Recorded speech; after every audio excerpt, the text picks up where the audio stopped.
तर चॅनलला नवीन असाल तर आपलं चॅनल सबस्क्राईब करा, लाईक करा, शेअर करा. आज आपण बघणार आहोत की शुक्रवारची देवीची गोष्ट म्हणा किंवा कहाणी म्हणा. पूर्वी एकदा काय झालेलं असतंय, एक बहीण भाऊ असतात आणि बहिणीचं लग्न होतं आणि तिला गरिबाच्या घरी दिलेले असते आणि भाऊ खूप श्रीमंत असतो. मग भावानं ठरवलेलं असतं की श्रावण महिन्यात 4 शुक्रवारी गाव जेवण घालायचं. मग गाव जेवण घालायचं ठरवल्यानंतर गावात सगळ्यांना आमंत्रण देतो, पण तो बहिणीला काय आमंत्रण देत नाही, कारण बहिणीची परिस्थिती गरीब असते. मग ती परिस्थिती गरीब असल्यामुळं बहिणीला काय आमंत्रण देत नाही. मग ती म्हणते की बहीण म्हणते असू दे, आपला भाऊ आहे, विसरला असेल आमंत्रण द्यायला, आपण जावं. मग काय होतं, जेव्हा सगळे पंगत जेवायला बसते तेव्हा ही बहीण आणि तिची बारकी बारकी मुलं येऊन बसतात आणि येऊन बसल्यानंतर ती भाऊ तूप वाढायला येतो. मग तूप वाढायला आल्यानंतर भाऊ म्हणतो, भिकारे, तुला बोलवलं नव्हतं मी मुद्दामून, तरीसुद्धा डुकरणीसारखी आपली पिल्लं घेऊन आलीस, चल जा उठ इथनं, असं म्हणून तिला हाकलून पिटवून लावतो. पुन्हा मग दुसरा शुक्रवार येतो, तरी देखील ती जाते आणि जेवायला जाते. परत तसंच होतं, पुन्हा भाऊ तिला हाकलून पिटवून लावतो.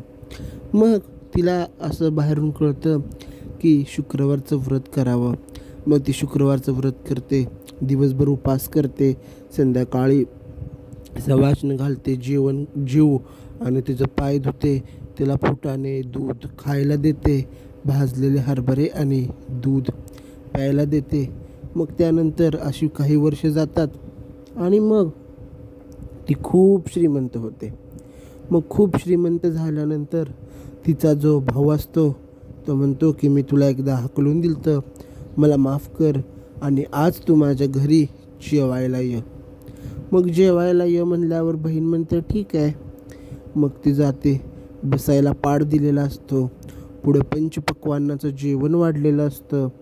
मग ही बहीण काय म्हणते की पहिल्यांदा ती हातातली अंगठी काढते आणि त्याच्यावरती भाताचा घास ठेवते, पुन्हा शाल काढते.